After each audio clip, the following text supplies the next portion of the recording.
அனைவருக்கும் என்னுடைய வணக்கங்கள். நம்ம இன்னைக்கு என்ன பார்க்க போறோம் அப்படின்னா 12ஆம் வகுப்புல இருக்கக்கூடிய 8ல இருக்கக்கூடிய முக்கியமான சிறுவினாக்கள் அப்படின்றது பார்க்க போறோம். இதுக்கு முன்னாடி குருவினாக்கள் அப்படின்றது பார்த்திருந்தோம். நம்ம என்ன பண்ணிட்டு வந்துட்டு இருக்கோம் அப்படின்னா பின்னாடில இருந்து ரிவிஷன் அப்படின்றது பண்ணிட்டு வந்திருக்கோம். எப்பயுமே நம்ம படிக்கும்போது பின்னாடில இருந்து ரிவிஷன் பண்ணா கொஞ்சம் ஈஸியா இருக்கும் அப்பெல்லாம் வந்து நம்ம ஸ்கூல் டைம்ல இருந்து சொல்லிட்டு வந்தாங்க. அதனால வந்து பின்னாடில இருந்து ரிவிஷன் அப்படின்றது பண்ண போறோம். குருவினா, சிறுவினா, நெடுவினா அந்த ஆர்டர்ல வந்து பண்ணிட்டு வர போறோம். அதுக்கப்புறம் எக்ஸ்ட்ரா இருக்கக்கூடிய அந்த மனப்பாட பகுதி, அப்புறம் வந்து திணைத்துறை, இதெல்லாம் வந்து எக்ஸ்ட்ரா அதுக்கப்புறம் கடைசியா நம்ம பார்த்துக்கலாம். ஃபர்ஸ்ட் இந்த மாதிரி மார்க் அதிகமா ஸ்கோர் பண்ணக்கூடிய பகுதியை ஃபர்ஸ்ட் பார்த்துடலாம். சரிங்களா? ஓகே. இதான் நம்ம சேனலுக்கு யாராச்சும் ஃபர்ஸ்ட் டைம் வந்திருக்கீங்க அப்படின்னா சப்ஸ்கிரைப் பண்ணல அப்படின்னா சப்ஸ்கிரைப் பண்ணி வச்சுக்கோங்க. அப்பதான் அடுத்தடுத்து போடக்கூடிய வீடியோஸ் அப்படின்றது நோட்டிபிகேஷன் வரும். பக்கத்துல ஒரு பெல் ஐக்கான் இருக்கும், அதையும் கிளிக் பண்ணி என்ன பண்ணிக்கோங்க அப்படின்னா எனேபிள் பண்ணி வச்சுக்கோங்க. யாராச்சும் லைக் பண்ணாம பார்த்துட்டு இருக்கீங்க அப்படின்னா உடனே லைக் ஒன்று தட்டி விட்டுருங்க. நம்ம இன்னைக்கு பார்க்க போறது என்ன அப்படின்னா சிறுவினாக்கள் அப்படின்றது பார்க்க போறோம். அதுக்கு முன்னாடி ஒரு விஷயம் என்ன அப்படின்னா நான் இப்ப சொல்ல போற அந்த சிறுவினாக்கள்லாம் யாருக்கு வேணுமோ நான் ஒரு PDF ஃபார்மேட்ல என்ன பண்ண போறேன் அப்படின்னா எல்லாத்தையும் மெர்ஜ் பண்ணி உங்களுக்கு கொடுக்க போறேன். யாருக்கெல்லாம் வேணுமோ அதோட லிங்க் அப்படின்றத டிஸ்கிரிப்ஷன்ல வச்சிருக்க போறேன். யாருக்கெல்லாம் வந்து அந்த PDF வேணும்னு நினைக்கிறீங்களோ டிஸ்கிரிப்ஷன் லிங்க் இருக்கு, கிளிக் பண்ணி டவுன்லோட் பண்ணிக்கோங்க. இப்போ பார்க்க போறது சிறுவினாக்கள் அப்படின்றது பார்க்க போறோம். இயல் 8ல இருக்கக்கூடிய சிறுவினாக்கள். ஓகேங்களா? ஃபர்ஸ்ட் நம்ம பார்க்க போறது யாரை பத்தி அப்படின்னா மயிலை சீனி வெங்கடசாமி அப்படின்னு சொல்லக்கூடிய அவரை பத்தி. அவர் செய்த அந்த செய்திகளை வந்து உருவாக்கி தருக அப்படின்னு ஒரு கொஸ்டின் இருக்கு. ரொம்ப ஈஸியான கொஸ்டின் தான், ஒரு கதை மாதிரி தான் இருக்கும். நான் சொல்றேன், ஈஸியா புரிஞ்சுக்கோங்க. சரிங்களா? ஓகே, பாருங்க. மயிலை சீனி வெங்கடசாமி நினைவு சிறப்பிதழுக்கு செய்திகள் உருவாக்கி தருக. அவரோட நினைவு சிறப்பிதழுக்கு என்ன பண்ண சொல்றாங்க அப்படின்னா ஒரு செய்திகள் உருவாக்கித்தாங்க அப்படின்னு வந்து கேக்குறாங்க. ரொம்ப எளிமைதான், ஈஸி தான். ஜஸ்ட் வந்து படிச்சோம் அப்படின்னாலே நம்ம வந்து குருவினால படிச்சிருப்போம்ல, குருவினாவை அப்படியே கொஞ்சம் மாடுலேட் பண்ணி எடுத்தோம் அப்படின்னா அவ்வளவுதான் சிறுவினா. ஓகேங்களா? இந்த கொஸ்டின்ஸ் அந்த மாதிரி தான் இருக்க போது, ரொம்பவே எளிமையா இருக்கும் அடுத்து வரக்கூடிய கொஸ்டின்ஸ்லாம். அதனால நல்லா உன்னிப்பா கவனிங்க, அசால்ட்டா அந்த மார்க் எடுத்துட்டு போயிட்டே இருக்கலாம். சரிங்களா? பாருங்க. ஒவ்வொரு தேசிய இனமும் தன்னுடைய கடந்த கால வரலாற்றை அறிந்திருந்தால் மட்டுமே எதிர்கால இலக்குகளை அடைய முடியும் என்ற நம்பிக்கையை ஊட்டியவர் மயிலை சீனி வெங்கடசாமி. ஒவ்வொரு தேசிய இனமும் நம்ம ஒவ்வொருத்தவங்களும் இருக்கோம்ல, அவங்க எல்லாரும் என்ன பண்ணிருக்கணுமா, தன்னுடைய கடந்த கால வரலாற்றை அறிந்திருக்கணுமா. நம்மளுடைய கடந்த கால வரலாறு நமக்கு தெரியுமா அப்படின்னா பாதி பேருக்கு தெரியாது. அந்த மாதிரி நம்மளுடைய கடந்த கால வரலாறு என்ன, எப்படிலாம் வந்து போராடி வந்து நம்ம சுதந்திரத்தை பெற்றாங்க, எப்படிலாம் வந்து கஷ்டப்பட்டாங்க, எப்படிலாம் வந்து அந்த மேலிடத்தை அடைஞ்சாங்க, இந்த மாதிரி எல்லாத்தையும் நம்மளுடைய வரலாறு, அதாவது நம்மளுடைய தமிழ் வரலாறு, அந்த குமரி கண்டம் இருந்தது, அதை பத்தி எல்லாத்தையுமே நமக்கு வந்து விவரிப்பா தெரியணும் அப்படின்றத சொல்ல வர்றாரு. அதான் வந்து சொல்றாரு, ஒவ்வொரு தேசிய இனமும் தன்னுடைய கடந்த கால வரலாற்றை அறிந்திருந்தால் மட்டுமே, தன்னுடைய கடந்த கால வரலாற்றை நம்ம அறிந்திருந்தா மட்டும்தான் எதிர்கால இலக்குகளை அடைய முடியும். நம்மளுடைய எதிர்கால இலக்குகள் இருக்குல்ல, நம்ம வந்து ஒரு டெக்னாலஜி இந்த அளவுக்கு போறோம் அப்படிலாம் சொல்றோம்ல, அந்த மாதிரி எதுவா இருந்தாலும் சரி நம்ம கடந்த கால வரலாறு தெரிஞ்சாதான் எதிர்கால அந்த இலக்குகளை போய் அடைய முடியும் அப்படின்றத யார் சொல்றா அப்படின்னா மயிலை சீனி வெங்கடசாமி சொல்றாரு. அதுக்கடுத்து பாருங்க, இன வரலாற்றை எழுதிய ஆளுமைகள் முக்கியமானவர் யாரு அப்படின்னா இந்த மயிலை சீனி வெங்கடசாமி. இன வரலாறு எழுதிய முக்கியமான ஆளுமைகள். ஓகேங்களா? ஆளுமை அப்படின்னா பர்சனாலிட்டி அப்படின்னு சொல்லுவோம். அப்ப இன வரலாறு எழுதினதுலயே முக்கியமான ஒரு ஆளுமையில யார் இருக்கா அப்படின்னா மயிலை சீனி வெங்கடசாமி அவர்கள் இருக்காங்க. இதழ் ஆசிரியராக வாழ்க்கையை தொடங்கி இவர் எழுதி முடித்த புத்தகங்கள் புதியல்களாக விளங்குகின்றன. அப்போ அவரோட ஸ்டார்ட் பண்ணும்போது அவரோட லைஃப் எப்படி ஸ்டார்ட் பண்ணிருக்காரு அப்படின்னா இதழ் ஆசிரியராக, அதாவது வந்து அந்த மேகசின் எழுதுறோம்ல அந்த மாதிரி இதழ் ஆசிரியராக ஸ்டார்ட் பண்ணிருக்காரு. வாழ்க்கையை வந்து தொடங்கினவரு.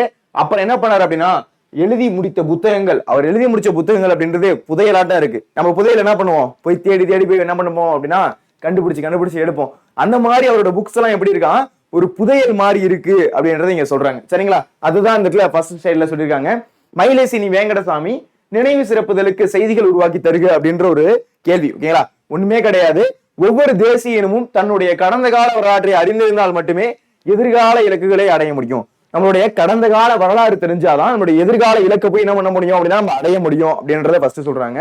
அதுக்கடுத்து இன வரலாறு எழுதிய முக்கியமான ஆளுமைகள் ஒருத்தவர் யாரு அப்படின்னா மயிலை சீனி வெங்கடசாமி. ஃபர்ஸ்ட் ஸ்டார்ட் பண்ணும்போது என்ன பண்ணிருக்காரு அப்படின்னா இதழ் ஆசிரியராக அவருடைய வாழ்க்கையை தொடங்கியிருக்காரு. ஆனா போக போக போக என்ன பண்ணிருக்காரு அப்படின்னா அவர் எழுதி முடிச்ச புத்தகங்கள் அப்படின்றது நமக்கு புதையலாட்டம் இருக்கு. ஒரு புதையல் எப்படி இருக்குமோ அது மாதிரி ஒரு புதையலாட்டம் இருக்கு அப்படின்றத இங்க சொல்றாங்க. ஓகேங்களா? ரொம்ப வந்து ரொம்பவே நல்லா இருக்கு. ஓகேங்களா? அப்ப அவர் ஸ்டார்ட் பண்ணும்போது ஆசிரியரா இருந்திருக்காரு. ஆனா அவர் எழுத எப்படி இருக்கு, அது ஒரு புதையலாட்டம் மாறி இருக்கு அப்படின்றத சொல்றாங்க. சரிங்களா? ஓகே, ஃபர்ஸ்ட் ஸ்லைடு புரிஞ்சிருச்சா? ஓகே, அடுத்து பாருங்க. சமயம், மானுடவியல், தொல்பொருள் போன்ற துறையில் மொழி ஆய்வு செய்தவர். எதெல்லாம் வந்து மொழி ஆய்வு செஞ்சிருக்காங்க அப்படின்றத பாருங்க. சமயம், மானுடவியல், தொல்பொருள். இப்ப வந்து நம்மளுடைய தொல்பொருள் கண்டுபிடிப்போம். ஓகேங்களா? இப்ப வந்து ஏதாச்சும் ஒரு கீழடியில வந்து இது கிடைச்சது, இந்த நூற்றாண்டை சார்ந்தது அதெல்லாம் சொல்லுவாங்க. நீங்க அந்த நியூஸ்ல எல்லாம் பாத்தீங்க அப்படின்னா தெரியும். அந்த மாதிரி சமயம், மானுடவியல், தொல்பொருள் போன்ற துறையில் மொழி ஆய்வு, இந்த மொழி எந்த அளவுக்கு பழமையானது, நம்மளுடைய தமிழ் மொழி எந்த அளவுக்கு பழமை, அந்த மாதிரி மொழி ஆய்வு செய்யறது யாரு அப்படின்னா மயிலைசீனி வேங்கடசாமி அவர்கள். வட்டெழுத்து நம்மளால ஒரு எழுத்து எழுதுறதே கஷ்டம். இவர் எத்தனை எழுத்து எழுதுறாரு பாருங்க. அப்போ வட்டெழுத்து, கோள் எழுத்து, தமிழ் பிராமி போன்றவற்றில் புலமை பெற்றவர். வட்டெழுத்து, கோள் எழுத்து, தமிழ் பிராமி. ஓகேங்களா? நம்மளால தமிழ் எழுத்த கரெக்டா ஸ்ட்ரைட்டா எழுதணும் அப்படின்னாலே நமக்கு கஷ்டமா இருக்கு. இவர் என்ன பண்றாரு அப்படின்னா வட்டெழுத்து, கோள் எழுத்து, தமிழ் பிராமி இது மூணுத்தையும் கத்துக்கிட்டு அத்துப்படியா இருந்திருக்காரு. ஓகேவா? அதுல என்ன பண்ணிருக்காரு அப்படின்னா புலமை மிக்கவரா இருந்திருக்காரு. அடுத்து தமிழர் வளர்த்த அழகுகலைகள் குறித்து முழுமையான நூல் வெளியிட்டவர். தமிழ்ல இது நான் உங்களுக்கு குருவினால சொன்னா குருவினா அப்படியே கொஞ்சம் மாடரேட் பண்ணி எழுதணும் அப்படின்னா அவ்வளவுதான் சிறுவினா. ஓகேங்களா? அந்த மாதிரி தான். ஓகேவா? அப்ப ஒரு டியூயல் பெனிஃபிட்டா இருக்கிற மாதிரி படிச்சுக்கணும். அப்ப குருவினா படிச்சா சிறுவினா யூஸ் ஆகுதா, சரி சிறுவினால படிச்சா நெடிலான யூஸ் ஆகுதா, அப்ப இந்த மாதிரி நீங்க படிச்சுக்கிட்டீங்க அப்படின்னா ஈஸியா ஒரு கண்டென்ட்டே 2-3 இடத்துல மாத்தி எழுதி ஃபுல் மார்க் அப்படின்றத அடிச்சுட்டு போயிட்டு இருக்கலாம். சரிங்களா? அப்ப இந்த மாதிரி பிராக்டிஸ் பண்றது அப்படின்றது முக்கியம். தமிழில் தமிழர் வளர்த்த அழகு கலைகள் குறித்து முழுமையான நூல் வெளியிட்டவர்.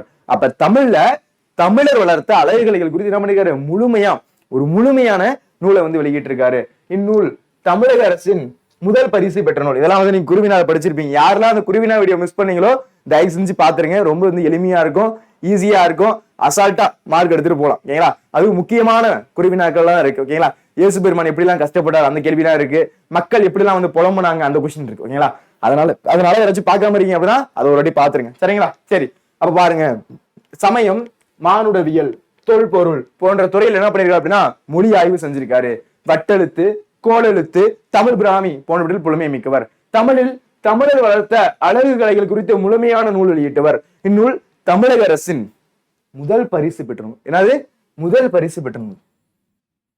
அப்போ இந்த முதல் பரிசு அப்படின்றது முக்கியம், தமிழக அரசு அப்படின்றது முக்கியம். சார் நீங்க நல்லாவே அந்த கலர்லாம் மாத்தி எனக்கு சூப்பரா கொடுத்துருக்கீங்க சார், இந்த பிடிஎஃப் மட்டும் கொஞ்சம் கொடுங்களேன் அப்படின்னு நீங்க இப்ப ஜாயின் பண்ணவங்க புதுசா இப்ப வீடியோக்குள்ள நீங்க கேக்குறீங்க.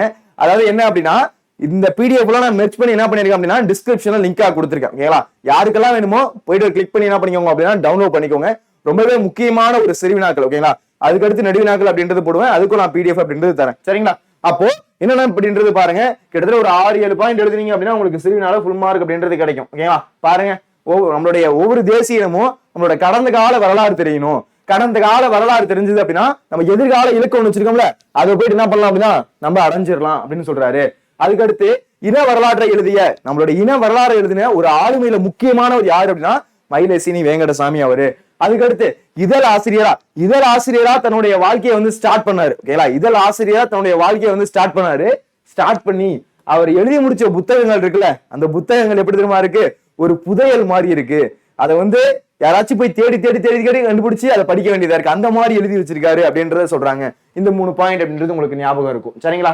அதுக்கடுத்து நம்மளாம் ஒரு மொழி ஆய்வு செய்யறதே கஷ்டம். இவரு சமயம், மானுடவியல், தொல்பொருள் போன்ற அந்த மொழியெல்லாம் ஆராய்ச்சி செஞ்சிருக்காரு. அது மட்டும் இல்லாம நம்ம தமிழ்ல அந்த எழுத்து எழுதுறதே கஷ்டமா இருக்கு, கோணைக்க போகுது, அந்த மாதிரி எல்லாம் பிரச்சனை இருக்கு. ஒரு வட்டெழுத்து, கோளெழுத்து, தமிழ் பிராமி போன்ற எழுத்துலாம் அத்துப்படி. ஓகேவா? ஈசி தோசை அப்பளவர அப்படின்றவங்க என்ன பண்ணிருக்காரு அப்படின்னா அசால்ட்டா கத்து வச்சிருக்காரு. தமிழில் தமிழர் வளர்த்த அழகு கலைகள் குறித்து முழுமையான நூல் வெளியிட்டவர். இந்நூல் தமிழக அரசின் முதல் பரிசு பெற்ற நூல். அப்போ அந்த தமிழர் வளர்த்த அழகு கலைகள் அப்படின்றது தமிழ்நாடு அரசுல முதல் பரிசு பெற்ற நூல். அப்போ தமிழக அரசோட முதல் பரிசு பெற்ற நூல் எது அப்படின்னா தமிழர் வளர்த்த அழகு கலைகள். சிம்பிள். ஓகேங்களா? ஈஸியா நீங்க என்ன பண்றீங்க அப்படின்னா உங்களுக்கே அறியாம இந்த ஒரு சினிமாவை இந்த வீடியோ பார்க்கும்போது படிச்சிட்டீங்க. சரிங்களா? இதே மாதிரியே ரெகுலரா நீங்க வீடியோ மட்டும் பார்த்துட்டு வந்தீங்க அப்படின்னாலே போதும். ஈஸியா சிம்பிளா வீடியோ பார்த்து மட்டுமே மனப்பாடம் பண்ணிட்டு இந்த பிடிஎஃப் டவுன்லோட் பண்ணிட்டு ஜஸ்ட் ரிவிஷன் பண்ணிட்டு போனீங்க அப்படின்னா போதும். அசால்ட்டா தமிழ்ல 95+ அப்படின்றது எடுக்கலாம். சரியா? அதனால எப்பயுமே தமிழ் வீடியோவை மிஸ் பண்ணாதீங்க, ரெகுலரா பார்த்துட்டு மட்டும் இருங்க. சரிங்களா? சரிப்பா. இப்ப ஃபர்ஸ்ட் கேள்வியை நம்ம என்ன பண்ணியாச்சு அப்படின்னா அடிச்சு துவச்சு என்ன பண்ணியாச்சு அப்படின்னா காய போட்டாச்சு. இப்ப 2வது கேள்விக்கு போறோம். சரிங்களா? ஓகே, இருக்கிறதுல ஒரு முக்கியமான கேள்வி, நம்மளுடைய தமிழ் பரம்பரையில இருந்தவங்க, தமிழ் மரபுல இருந்தவங்க எந்த அளவுக்கு ஒரு வள்ளல் தலைமையில இருந்தாங்க அப்படின்றத நான் சொல்ல போறேன். அதெல்லாம் பெரிய விஷயம். இப்ப நம்ம ஃப்ரெண்ட் ஒரு சாக்லேட் கேட்டாலும் என்ன பண்ணுவோம் அப்படின்னா இவன் இருக்கும்போது சாப்பிடலாமா, இல்ல இல்லாத போது சாப்பிடலாமா, இல்ல வீட்டுக்கு போய் சாப்பிடலாமா அப்படின்னு யோசிக்கிற ஒரு ஜெனரேஷன்ல இருப்போம். இந்த மாதிரி இருக்கும். உங்களுக்கு கொடுக்கவே யோசிக்கிறோம். ஆனா தன்னிடம் இருக்கக்கூடிய எல்லாத்தையும் வாரி வாரி வாரி ஓகேவா அந்த மாதிரி கொடுக்குறாங்க. அதான் சொல்றாங்க. நீங்க கூட ஒரு படத்துல பார்க்கலாம், பாரின்னு பேரிச்சதுனால வாரி வாரி வழங்குறான் அந்த ஒரு ஜீவா படம் ஓகேங்களா, அது தெரியும் ஓகேங்களா, அந்த காமெடியில தெரியும். அப்போ இந்த மாதிரி வள்ளல்கள் அப்படின்றது நம்மளுடைய தமிழ் மரபுல இருந்திருக்காங்க. அது மாதிரி நம்மளும் அந்த அளவுக்கு வந்து அந்த வள்ளல் தன்மையில இல்லை அப்படின்னாலும் பரவாயில்ல, கொஞ்சோண்டாச்சும் வள்ளல் தன்மையில இருக்கணும், அந்த பண்பை கொஞ்சம் வளர்த்துக்கணும் அப்படின்றத நான் கேட்டுக்கிறேன். ஓகே, ஒரு முக்கியமான ஒரு கேள்வி. அடிக்கடி சும்மா திருப்பி இந்த கேள்வியை வந்து என்ன பண்ணுவாங்க அப்படின்னா கேட்டுட்டே இருப்பாங்க. நான் நிறைய வாட்டி பார்த்திருக்கேன். அதனால இந்த கேள்வி நீங்க படிக்காம தயவு செஞ்சு போயிடாதீங்க. ரொம்ப ஒரு முக்கியமான கேள்வி. என்ன கேள்வி என்ன பதில் அப்படின்றத நான் சொல்ல போறேன். அது வந்து ஒரு சின்ன ஒரு கதையோட நான் சொல்ல போறேன். ஸ்டார்ட் பண்ணலாமா? ஓகே, பாருங்க. கடையேழு வள்ளல்களையும் அவர்கள் செய்த செயலையும் அட்டவணைப்படுத்துக அப்படின்னு கேட்கிறாங்க. கடையேழு வள்ளல்களையும் அவர்கள் செய்த செயல், அவங்களுடைய அந்த வள்ளல் தன்மை எப்படி இருந்துச்சு அதை பத்தி கொஞ்சம் சொல்லுங்க, அதை பத்தி கொஞ்சம் எழுதுங்க அப்படின்னு கேட்கிறாங்க. சிம்பிளா நான் சொல்றது மட்டும் எழுதுனீங்க அப்படின்னாலே உங்களுக்கு ஃபுல் மார்க் கிடைக்கும். சரிங்களா? பாருங்க. பேகன் ஃபர்ஸ்ட் பார்க்க போறது என்ன அப்படின்னா வரிசையன் அப்படின்றது போட்டுக்கோங்க. அதுக்கடுத்து வள்ளல்கள் யாருன்னு போட்டுக்கோங்க, நாடு போட்டுக்கோங்க, செயல்கள் அவங்களுடைய செயல்கள் என்ன அப்படின்றத போட்டுக்கோங்க. ஃபர்ஸ்ட் வள்ளல்கள், அதுக்கடுத்து பார்த்தோம் அப்படின்னா நாடு. ஓகேங்களா? ஃபர்ஸ்ட் வள்ளல் யாரு அப்படின்னா பேகன். யாரு? பேகன்.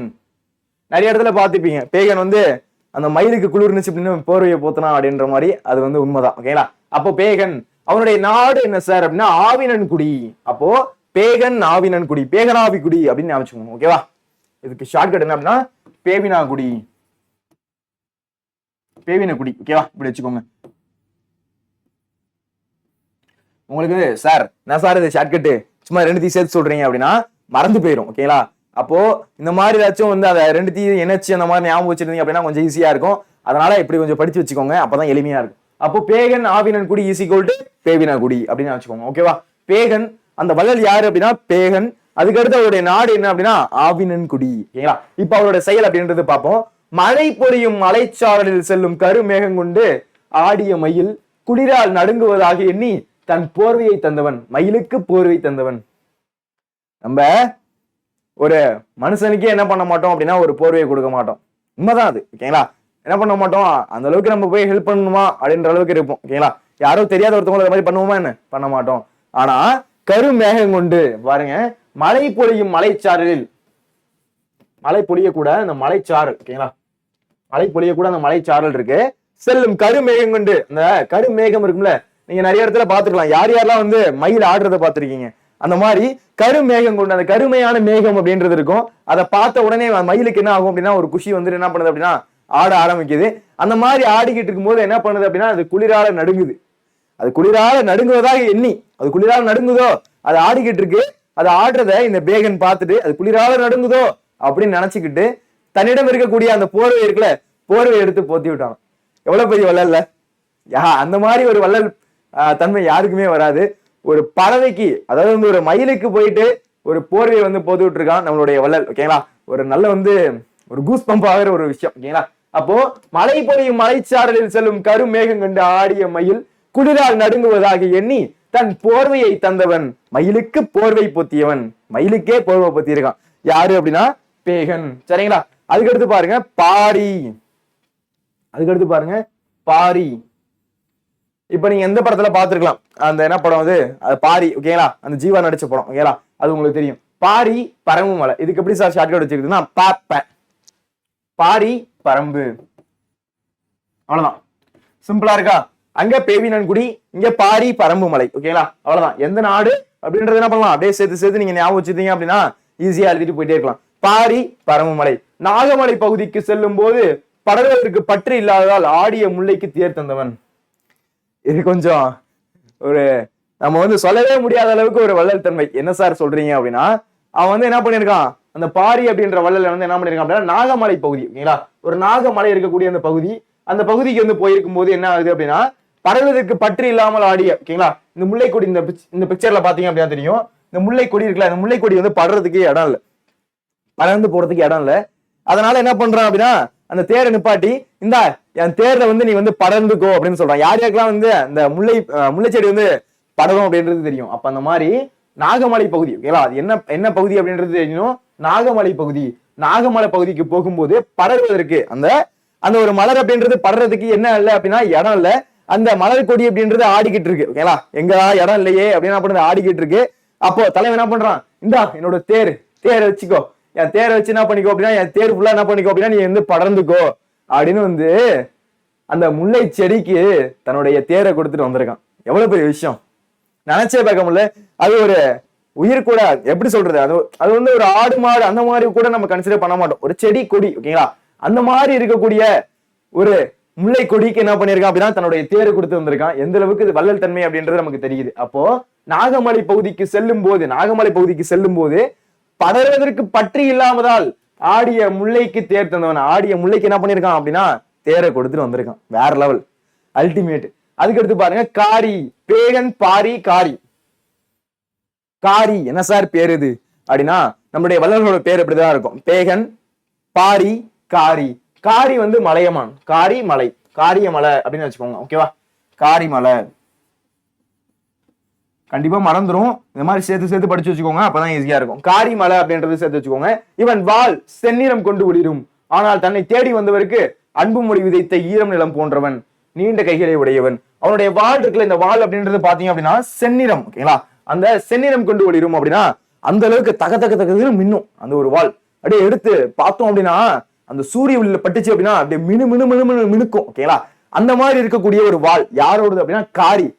காரியோட வாள் அப்படின்றது எப்படி இருக்கும் அப்படின்னா அந்த ஒரு சூரிய ஒளியில பட்டுச்சு அப்படின்னா மினுக்கும். அப்படியே வந்து அப்படி செந்நிறமா எப்படி இருக்கும் அப்படின்னா அந்த வாள் வந்து பாக்குறது அப்படி ஒண்ணு இருக்கும். அந்த மாதிரி வச்சிருக்கக்கூடிய ஒரு வாள், அது எவ்வளவு நாள் ரெடி பண்ணிருப்பாங்க, எப்படிலாம் செஞ்சிருப்பாங்க, எவ்வளவு ஆசைப்பட்டு அதை வச்சிருப்பான். இப்ப நமக்கே ஒரு விஷயம் பிடிக்குது அப்படின்னா ஏதாச்சும் கொடுப்போமா? கொடுக்கவே மாட்டோம். சாக்லேட்டே தர மாட்டோம். நம்மள்ட்ட ஒரு பிடிச்ச விஷயத்த கொடுப்போமா? கொடுக்க மாட்டோம். அந்த மாதிரி அப்போ இவன் வாள் செந்நிறம் கொண்டு, அவனுடைய வாள் அப்படின்றது இந்த செந்நிறம் கொண்டு ஒளிரும். அந்த செந்நிறம் ஓகேங்களா, அப்படியே அந்த லைட் பட்டுச்சு அப்படின்னா அப்படியே அந்த ஒளிர்றது பார்த்தோம் அப்படின்னா அப்படியே ஆசையா இருக்கும். என்னடா அது இப்படி வச்சிருக்கான் அந்த வாள் அப்படின்ற மாதிரி. அப்போ அவனுடைய வாள் அப்படின்றது செந்நிறம் கொண்டு ஒளிரும், ஆனால் தன்னை தேடி வந்தவருக்கு அன்பு மொழி விதைத்த, தன்னை தேடி வந்து யாராச்சும் வந்து கேட்கிறாங்க அப்படின்னா அன்பு மொழி விதைத்த ஈரநிலம் போன்றவன், நீண்ட கைகளை உடையவன். அவன்கிட்ட என்ன இருக்கு, அந்த ஒரு படத்துல தேடுவாங்களே என்ன இருக்கு, இந்த மாதிரி என்ன பண்ணுவான், இருக்கிறத எடுத்து கொடுத்துருவான். இந்தா வச்சுக்கோ, சந்தோஷமா இரு, மகாராஜா வாழ்க அப்படின்றவன் என்ன பண்றான் அப்படின்னா எடுத்து கொடுத்துறான். அந்த சீமராஜால வரும்ல அந்த மாதிரி ஓகேங்களா, அந்த மாதிரி என்ன பண்றான் அப்படின்னா எடுத்து கொடுத்துறான். அந்த மாதிரி இருக்கக்கூடிய ஒரு ஆளு அப்படின்னா யாரு அப்படின்னா நம்ம காரி வள்ளல். ஓகேங்களா, அப்போ பேகன் அப்படின்றவங்கள பார்த்துட்டோம், அதுக்கடுத்து பாரிய பார்த்துட்டோம், அதுக்கடுத்து நம்ம பார்த்தது காரி. எவ்வளவு பெரிய வள்ளல்களா இருந்திருக்காங்க. நம்ம ஆனா இந்த டைம்ல ஒரு ஏதாச்சும் ஒரு 5 ஸ்டார் சாக்லேட் கொடுக்கறது கூட யோசிக்கிறோம். நானும் ஸ்கூல் படிக்கும் போதெல்லாம் பண்ணியிருக்கோம். ஓகேவா, அப்போ நம்ம எல்லாருமே என்ன பண்றோம் அப்படின்னா அந்த ஒரு வள்ளல் தன்மை அப்படின்றது நம்மள்ட்ட கம்மியா தான் இருக்கு. ஓகேங்களா, அப்போ அந்த வள்ளல் தன்மை அப்படின்றத கொஞ்சம் வளர்த்துக்கணும். ஓகேங்களா, எல்லாத்தையும் கொடுக்க வேணாம், ஆனா அந்த வள்ளல் தன்மை கொஞ்சோடாச்சும் இருக்கணும். ஓகேங்களா, அப்போ கடையேழு வள்ளல்களையும் அவர்கள் செய்த செயலையும் அட்டவணைப்படுத்துக அப்படின்றது கொஸ்டின். ஃபர்ஸ்ட் பார்த்தது பேகன். பேகன் வந்து என்ன அப்படின்னா ஆவினன் குடி. அந்த ஒரு இவர் செஞ்சதெல்லாம் வந்து அல்டிமேட். மழை பெய்யும் போது, அந்த மழை பெஞ்சுக்கிட்டு இருக்கும் போது அது குளிரால நடுங்குதான். அது வந்து அது கருமையை கொண்டு ஆட தயாரா இருக்குது அந்த மயிலு, அதுக்கு போய் போர்வையை பொத்தி விட்டுருக்கான். ஓகேங்களா, இது யாரு அப்படின்னா பேகன். அதுக்கடுத்து பாரி பரம மலை, இதுக்கான ஷார்ட்கட் அப்படின்னா பாப்பா அப்படின்றது சொல்லியிருந்தேன். நாகமலை பகுதிக்கு போகும்போது இதெல்லாம் வந்து வேற லெவல் வள்ளல் தன்மை. ஓகேங்களா, இந்த மாதிரி வந்து அந்த நாகமலை பகுதிக்கு போயிட்டு இருக்காரு தலைவர் யாரு அப்படின்னா பாரி. போயிட்டு இருக்கும்போது அந்த முல்லை கொடி ஆடிக்கிட்டு இருக்கு. என்னடா அது நமக்கு இடமே இல்லையே அப்படின்ட்டு தலைவர் இருந்தா தேரை வச்சுக்கோ, தேரை வச்சுட்டு என்ன பண்ணு அப்படின்னா இதை ஃபுல்லா நீ படர்ந்துக்கோ அப்படின்னு சொல்லிட்டு வந்திருக்காரு. அதுக்கடுத்து காரி, காரி மலை, காரிய மலை அப்படின்னு ஞாபகம் சொல்லியிருக்கேன். இவன் வாள் வந்து செந்நிறம் கொண்டு ஒளிரும், அப்படியே மினுக்கும். ஓகேங்களா, அந்த மாதிரி இருக்கக்கூடிய ஒரு வாள். அத மாதிரி வந்து யாராச்சும் வந்து கேட்டா இருக்கிறது இருந்தா வச்சுக்கோ, இந்த வச்சுக்கோ அப்படின்னு கொடுக்கக்கூடிய ஒரு பண்புடையவர் யாரு அப்படின்னா காரி. ஓகேங்களா, அதுக்கடுத்து பாருங்க ஆய். ஓகேங்களா, ஆய் அண்டீரன் அப்படின்றது அவருடைய முழு பேரு. அவருடைய மலை எது அப்படின்னா பொதிய மலை. அவருடைய மலை வந்து பொதிய மலை. நீலநாகத்தினுடைய ஆளின் கீழ் அமர்ந்த இறைவனுக்கு கொடுத்தவன். என்ன சார் இது ஒண்ணுமே புரியல. நீலநாகத்தினுடைய ஆளின் கீழ் அமர்ந்த இறைவனுக்கு கொடுத்தவன் அப்படின்னா அதாவது ஒண்ணு கிடையாது, ஒரு சின்ன கதை. அதாவது வந்து ஒரு புலவர் இருந்திருப்பாரு. அந்த புலவர் அப்படின்றவர் என்ன அப்படின்னா அந்த ஒரு தவம் செய்யக்கூடிய ஒரு புலவர். தவம் செஞ்சுட்டே இருக்காரு. எப்ப பார்த்தாலும் பாத்தீங்க அப்படின்னா தவம் செஞ்சுட்டே இருக்காரு. அந்த தவம் செஞ்சுட்டே இருக்கும்போது திடீர்னு பார்த்தா ஒரு 2 பாம்பு. ஓகேங்களா, அந்த 2 பாம்பு நாகப்பாம்பு. அந்த நாகப்பாம்பு மேல வந்து என்ன இருக்கு அப்படின்னா இந்த மாதிரி நீல கலர் ஒரு துணி அப்படின்றது கிடக்கு. அப்ப அவருக்கு தெரியுது, அந்த தவம் செய்யறது மூலமா தெரியுது, இந்த நாகப்பாம்பு மேல இருக்கக்கூடிய இந்த நீல கலர் இந்த துணியை வந்து யாரு வச்சிருக்காங்களோ அவங்களுக்கு வந்து நல்ல ஒரு வள்ளல் தன்மை அப்படின்றது கிடைக்கும். நல்ல வந்து ஒரு சாகா வரம், இந்த மாதிரி நிறைய விஷயம் அப்படின்றது கிடைக்கும் அப்படின்றது அந்த புலவருக்கு தெரியுது. அந்த புலவர் என்ன பண்றாரு அப்படின்னா அந்த பாம்பு போனதுக்கு அப்புறம் அந்த மேல இருக்கக்கூடிய அந்த நீல நிற கலர் அந்த துணியை எடுத்துட்டு என்ன பண்றாரு அப்படின்னா எடுத்துட்டு வராரு. எடுத்துட்டு வந்து ஆய் அண்டிரனை போய் பார்க்க போறாரு. ஆய் அண்டிரனை கொடுத்துட்டு ஐயா அண்ணா வணக்கம் அப்படின்னு சொல்லிட்டு என்ன பண்றாரு அப்படின்னா அந்த ஒரு மேல இருக்கக்கூடிய அந்த நீல கலர் இருக்கக்கூடிய அந்த துணி என்ன பண்றாரு அப்படின்னா கொடுக்குறாரு. இது ஏன் என்னிடம் கொடுக்கிறீர்கள் அப்படின்னு வந்து ஆய் அண்டிரன் கேட்கிறாரு. அதுக்கு இவர் சொல்றாரு, இந்த மாதிரி வந்து இந்த ஒரு பாம்பு மேல கடந்த இந்த ஒரு நீல கலர் இந்த துணி அப்படின்றது யாரு வச்சிருக்காங்களோ அவனுக்கு நல்ல வள்ளல் தன்மை நல்ல வந்து உயிர் வாழ முடியும். இந்த மாதிரி நிறைய கதை சொல்லிட்டு இருக்காரு. ஓகேங்களா, இந்த மாதிரி சொன்னோடனே அவரு கேட்கிறாரு, இதை நீங்களே வச்சுக்க வேண்டியதானே அப்படின்னு வந்து கேட்கிறாரு. யார் கேட்கிறா அப்படின்னா ஆய் அண்டிரன் கேட்கிறாரு. அதுக்கு வந்து அவரு சொல்றாரு, இல்ல ஐயா நான் வந்து ஏதோ வந்து தவம் செய்யறவன், எனக்கு வந்து நான் வந்து துறவு வாழ்க்கை போயிட்டேன், எனக்கு எதுக்கு இது, நீ வந்து மண் நீ வந்து என்ன பண்ற அப்படின்னா நாட்டை காப்பாத்துற, வாங்கிட்டே இருந்தா அது நல்லா இருக்கும் அப்படின்னு சொல்றாரு. ஆனா அவருக்கு அதை வாங்கிக்கிட்டாரு. அதுக்கப்புறம் என்ன பண்றாரு அப்படின்னா அந்த ஒரு நாகத்து மேல இருக்கக்கூடிய அந்த ஒரு துணியை வாங்கிக்கிட்டாரு. வாங்கிட்டு பார்த்தோம் அப்படின்னா அவருக்கு நிறைய புலம்பல், நம்ம வாங்கியிருக்க கூடாது, நம்ம யார்ட்டையும் கொடுக்கிற பண்பன், யார்ட்டையும் வந்து வாங்குற பரம்பரை கொடுக்கிற பரம்பரை அப்படின்னு என்ன பண்றாரு அப்படின்னா அதை வாங்கிட்டு கொண்டு போயிட்டு இறைவனுக்கு ஆளின் கீழ் அமர்ந்த இறைவனுக்கு கொடுத்தவன் இறைவன்கிட்ட போய் கொடுத்துட்டு வந்துட்டாரு. ஓகேங்களா, அப்போ தனக்குன்னு ஒண்ணு கொடுத்துருக்காங்க, அந்த மாதிரி கொடுத்ததையும் என்ன பண்ற அப்படின்னா இறைவனுக்கு கொண்டு போய் கொடுத்துட்டு வந்தவர் யாரு அப்படின்னா ஆய் அண்டிரன் அப்படின்னு சொல்லக்கூடியவர்.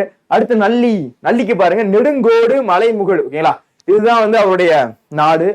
போர் முனையில் நீளும் கைகள் போல மக்கள் வாழ்க்கைக்கு அனைத்தும் வாரி இளைஞன். அந்த முன்னாடி உங்கள்கிட்ட சொன்ன மாதிரிதான். என்ன அப்படின்னா தன்கிட்ட எது இருக்கு இல்லைன்னா பாக்கல, அடுத்த வேலை உணவுக்கு சாப்பாடு இருக்கா அது கூட யோசிக்கல, இருக்கிறத எடுத்து கொடுக்கணும், அவ்வளவுதான் அவனுடைய எண்ணம். யார் அப்படின்னா நல்லி.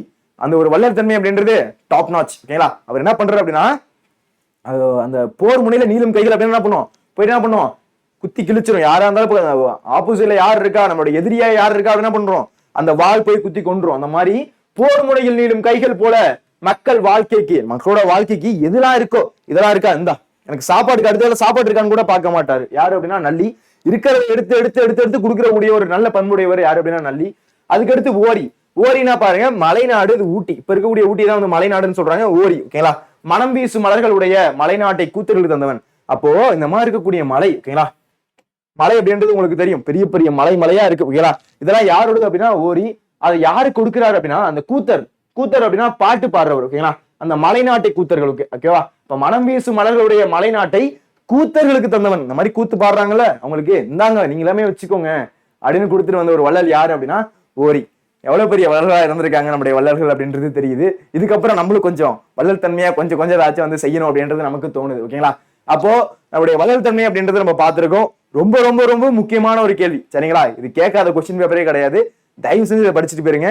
எல்லாருக்கும் புரிஞ்சிருக்கும்னு நினைக்கிறேன். நான் எளிமையா வந்து கதையெல்லாம் சொல்லியிருக்கேன், பிக்சர் வச்சு உங்களுக்கு சொல்லியிருக்கேன். கண்டிப்பா புரியும். கண்டிப்பா வந்து இந்த ஒரு கொஸ்டின் அப்படின்றத மிஸ் பண்ணிடாதீங்க, கண்டிப்பா படிச்சிருங்க. இதோட PDF அப்படின்றது டிஸ்கிரிப்ஷன்ல லிங்க் பண்ணிருக்கேன், டவுன்லோட் பண்ணிக்கோங்க. அடுத்து இந்த கொஸ்டின் பாருங்களேன். இந்த ஒரு இயல்ல இருக்கக்கூடிய எல்லா சிறுவனாமே ரொம்ப முக்கியம்ப்பா. இந்த இடஞ்சுட்டி பொருளுக்கு கொஸ்டின் வந்து கேட்காம இருக்கவே மாட்டாங்க. அவங்களுக்கு வந்து தமிழ் டீச்சருக்கு வந்து கொஸ்டின் எடுக்க வந்து கடுப்பா இருக்கு அப்படின்னா இந்த கொஸ்டின் எல்லாம் தூக்கி வச்சிருவாங்க போல இருக்கு. அந்த மாதிரி வந்து அடிக்கடி கேட்கக்கூடிய அந்த இடஞ்சுட்டி பொருளுக்கு எந்த கொஸ்டின் பேப்பர் எடுத்தாலும் அந்த இடஞ்சுட்டி பொருளுக்கு இல்லாம இருக்காது.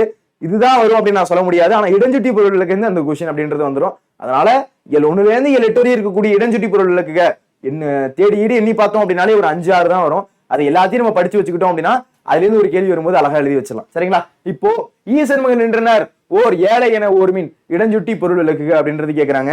ரொம்ப ரொம்ப ரொம்ப ரொம்ப முக்கியம் இந்த ஒரு கேள்வி அப்படின்றது. ரொம்ப ரொம்ப ரொம்ப ரொம்ப முக்கியம். கண்டிப்பா படிச்சுட்டு போகணும். என்ன அப்படின்றத நான் சொல்றேன். சரிங்களா, பாருங்க. இடம் பொருள் விளக்கம். கொஸ்டின் என்ன கேட்டிருக்கான்னு பாருங்க. இடம் சுட்டி பொருள் விளக்கம் தருக.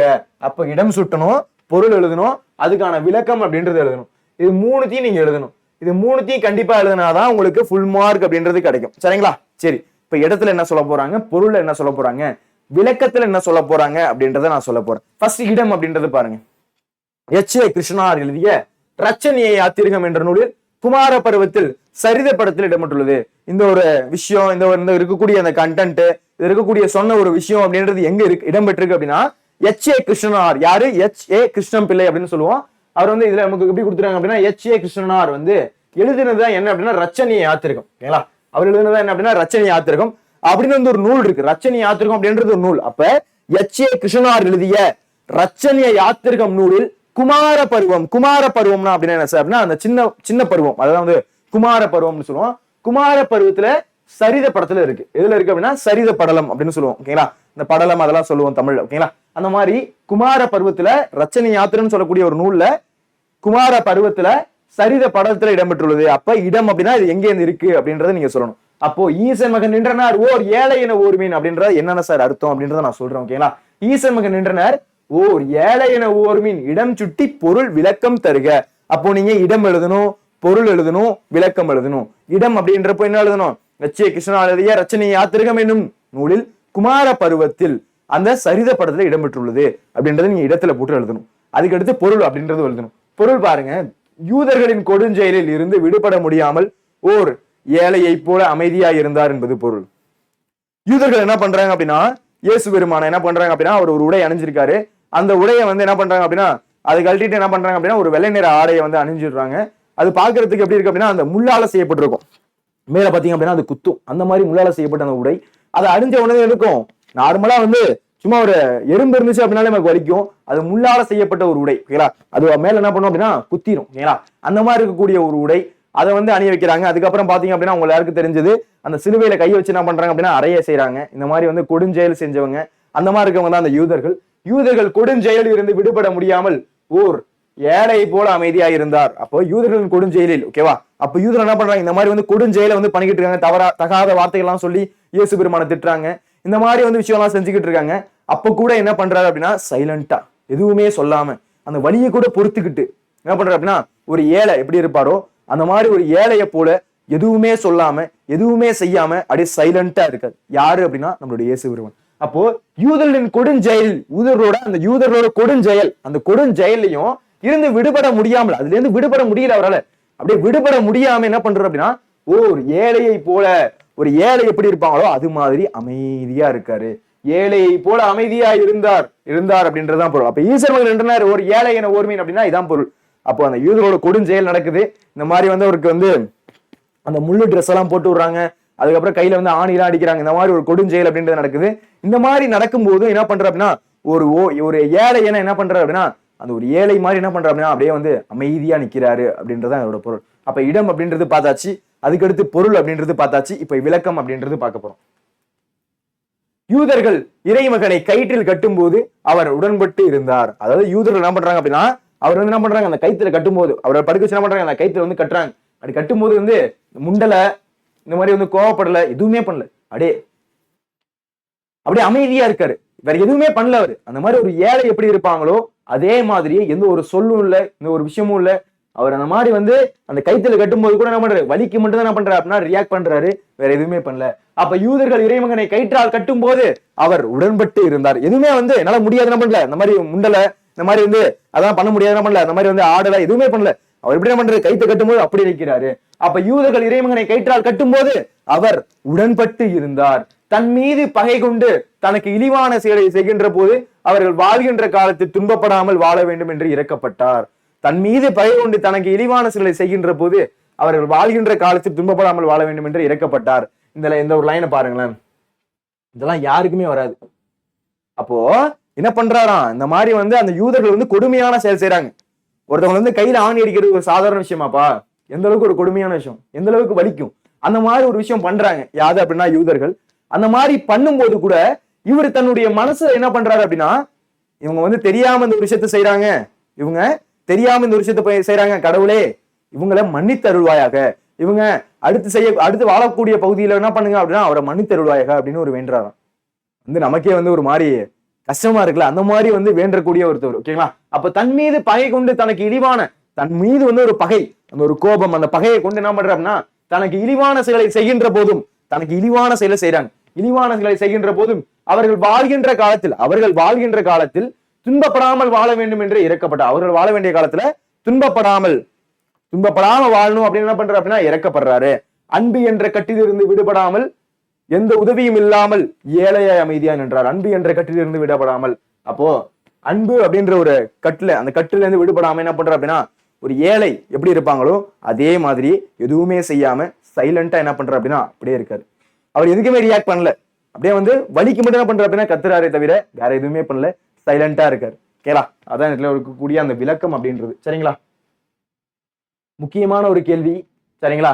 அப்போ நீங்க இடம், பொருள், விளக்கம் இது மூணுமே எழுதணும். இடம் வந்து எச்.ஏ. கிருஷ்ணா எழுதிய ரச்சனை யாத்திரிகம் என்னுள்ள குமாரா பருவத்துல சரித படத்துல இடம்பெற்றுள்ளது அப்படின்றது இடம். பொருள் பார்த்தோம் அப்படின்னா யூதரோட கொடுஞ்செயல என்ன பண்ற அப்படின்னா இவரு விடுபட முடியாம ஒரு ஏழையை போல அமைதியா நிற்கிறாரு அப்படின்றது பொருள். விளக்கம் பாத்தீங்க அப்படின்னா, யூதர்கள் இறைமகனை வந்து கைத்தால கட்டும்போது என்ன பண்றாரு அப்படின்னா உடன்பட்டு இருக்கிறாரு. தன் மீது பகை கொண்ட அந்த யூதர்கள் மேல வந்து ஒரு துளி கோபம் கூட இல்லாம இறைவன்ட்ட மறுபடியும் வேண்டாரு. அவங்க வந்து தெரியாம செய்யறாங்க, அவரெல்லாம் மன்னித்தருள்வாயாக, அவங்களுக்கு வந்து என்ன பண்ணுங்க அப்படின்னா மன்னிப்பு தாங்க அப்படின்னு வந்து என்ன பண்றாரு அப்படின்னா இயேசு பெருமான் வேண்டுறாரு. அப்போ அன்பு என்ற கட்டில இருந்து விடுபடாமல் எந்த ஒரு உதவியும் இல்லாமல் ஒரு ஏழை எப்படி இருப்பாங்களோ அந்த ஏழையை போல வந்து அப்படியே நிக்கிறாரு. யாரு அப்படின்னா நம்மளுடைய இயேசு பெருமான். சரிங்களா? அதுதான் இந்த ஒரு கேள்வி. இந்த கேள்வி அடிக்கடி கேட்கக்கூடிய ஒரு கேள்வி. அதுக்கு அடுத்து பார்க்கக்கூடியது இதுல சொல்லிட்டேன் ஓகேங்களா. இந்த 4 கேள்வி அப்படின்றது கட்டாயமா தெரிஞ்சிருக்கும். சரிங்களா? கட்டாயமா வந்து கொஸ்டின் அப்படின்றது கேட்பாங்க. இதை நீங்க படிச்சுட்டு கட்டாயமா போகணும். சரிங்களா? சரி, இப்ப பார்க்க போறது 4வது கேள்வி. கொடை வழங்குவதில் நீங்கள் பின்பற்ற விரும்புவனற்றை எழுதுக. கொடை கொடுக்கும்போது நீங்க என்ன விரும்புவீங்க அப்படின்றத கேட்கிறாங்க. ஓகேங்களா? சரி, என்ன அப்படின்றத பாப்போமா. கொடை என்பது மடைமை குணங்களில் ஒன்று. மடம் என்பது அறியாமை என்ற பொருள். அப்போ இன்னாருக்கு இன்னது என்று கொடுக்க வேண்டும் என்பதால் எண்ணாமல் கிடைத்ததை நினைத்த போது கொடுப்பதுதான் கொடை. இது சரியா தவறா என்ற ஆலோசித்துக்கு அறிவுக்கு இடம் கொடுக்காமல் உள்ளத்துக்கு கொடுக்கும் போது தோன்றுவது கொடைமடம். இப்போ நம்மள்ட்ட ஒரு நீங்களே யோசிச்சு பாருங்க, நம்ம யாருக்கு கொடை கொடுப்போம்? கொடை அப்படின்னா ஒரு உதவி செய்யறது, ஈகை அப்படின்னா அந்த கொடை அப்படின்னு சொல்லுவோம். யாருக்கு வந்து கொடை கொடுப்போம்? யாருக்கு கொடை கொடுப்போம் அப்படின்னு வச்சுக்கோங்களேன், நமக்கு யாரு திரும்பி செய்வா? இப்ப நீங்க ஒரு கல்யாணத்துக்கு போனீங்க அப்படின்னா என்ன பண்ணுவீங்க அப்படின்னா அந்த ஒரு மொய் அப்படின்றது எழுதிட்டு வருவீங்க. இன்னைக்கு நான் 101 ரூபா போட்டேன் அப்படின்னா நாளைக்கு ஒரு 201 ரூபா போடுவாரு. அப்ப என்ன பண்றீங்க? ஒரு எதிர்பார்ப்பு. நான் இன்னைக்கு இவனுக்கு ஏதாச்சும் வாங்கி கொடுத்தேன் அப்படின்னா நாளைக்கு அவன் ஏதாச்சும் வாங்கி கொடுப்பான். நான் இன்னைக்கு அவனுக்கு ஏதாச்சும் ஸ்நாக்ஸ் வாங்கி கொடுத்தேன் அப்படின்னா நாளைக்கு எக்ஸாம்ல வந்து எனக்கு காமிப்பான். நான் இன்னைக்கு அவனுக்கு ஏதாச்சும் ஹெல்ப் பண்ண அப்படின்னா நாளைக்கு அவன் எனக்கு ஹெல்ப் பண்ணுவான். அப்போ இந்த மாதிரி என்ன பண்றோம்? ஒரு பிசினஸ் மாதிரி என்ன பண்றோம் அப்படின்னா நான் உனக்கு ஒன்று கொடுக்குறேன், நீ எனக்கு ஒன்று கொடு. அப்ப இந்த மாதிரி வந்து என்ன பண்றோம் அப்படின்னா அந்த கொடை வழங்கல் அப்படின்றது இருக்கு. கொடை அப்படின்னா என்ன அப்படின்னா எந்த ஒரு எண்ணமும் இருக்கக்கூடாது, நம்ம படி இருக்கிறத எடுத்து கொடுக்கணும். அதுதான் வந்து கொடையை தவிர நான் உனக்கு இதை கொடுக்குறேன், நீ எனக்கு இதை கொடு அப்படின்னு சொல்றது கொடை கிடையாது அப்படின்றத சொல்றாங்க. அப்போ கொடை என்பது மடைமை குணங்களில் ஒன்று. மடம் என்பது அறியாமை. அப்போ அறியாமையில் என்ன பண்றோம் அப்படின்னா இந்த மாதிரி நான் உனக்கு கொடுக்குறேன், நீ எனக்கு கொடு அப்படின்னு சொல்லக்கூடாது. அப்ப மடைமை, அதாவது அச்சம் என்பது மடமை அப்படின்னு ஒரு பாட்டு கூட இருக்கும். மடமை அப்படின்னா அறியாமை அப்படின்னு அர்த்தம். ஓகேங்களா? அது உங்களுக்கு தெரியும். ஓகேங்களா? அப்ப மடம் அப்படின்றது அறியாமை என்ற பொருள். கொடை என்பது மடைமை குணங்களில் ஒன்று. இன்னாருக்கு இன்னதை கொடுக்க வேண்டும் என்பது எண்ணாமல் கிடைத்ததை நினைத்த போது கொடுப்பதுதான் கொடை. ஓகேவா? அப்போ இப்படி பிளான் பண்ணுவோம்ல.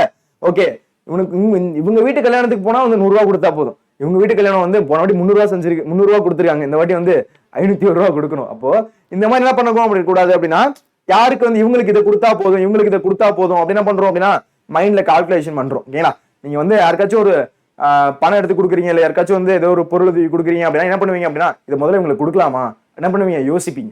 அப்ப இந்த மாதிரி கொடுக்கறது அப்படின்றது கொடை கிடையாது அப்படின்றது இங்க சொல்றாங்க. இன்னாருக்கு இன்னது கொடுக்க வேண்டும் என்பது எண்ணாமல் கிடைத்ததை நினைத்த போது கொடுப்பது. ஓகேவா? உங்களுடைய எண்ணத்துல எதுவுமே இருக்கக்கூடாது, இருக்கிறத எடுத்து கொடுக்கணும். அதுதான் கொடையை தவிர இந்த மாதிரி பிளான் பண்ணிட்டு இதை உங்களுக்கு கொடுக்கலாம், இதை உங்களுக்கு கொடுக்க கூடாது, இதை மட்டும் கொடுத்துருவோம், இதை இனிமே கொடுக்க கூடாது அப்படி என்ன பண்ணக்கூடாது அப்படின்னா அந்த ஒரு பிளானிங் இருக்குல்ல, அது வந்து கொடையே கிடையாது. அதுவும் வந்து என்ன அப்படின்னா அந்த பிசினஸ் மாதிரி தான். நான் உனக்கு கொடுக்குறேன், நீ எனக்கு கொடு அப்படின்ற மாதிரி ஒரு பிசினஸ் மாதிரி தான் அப்படின்றத சொல்றாங்க.